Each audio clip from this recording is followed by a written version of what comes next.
தூரமாய் இருந்த உங்களுக்கும் சமீபமாய் இருந்த அவர்களுக்கும் இயேசு கிறிஸ்து எதை சுவிசேஷமாக அறிவித்தார்? ஆப்ஷன்ஸ்: மனம் திரும்புதல், சமாதானத்தை, ரட்சிப்பை.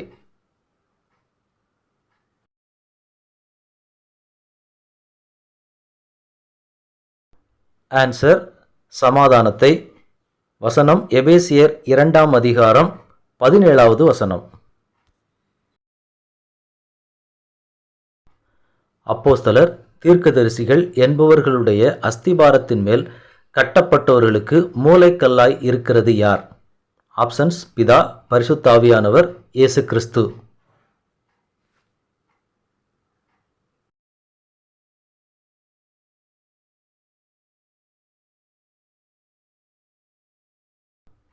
ஆன்சர்: இயேசு கிறிஸ்து.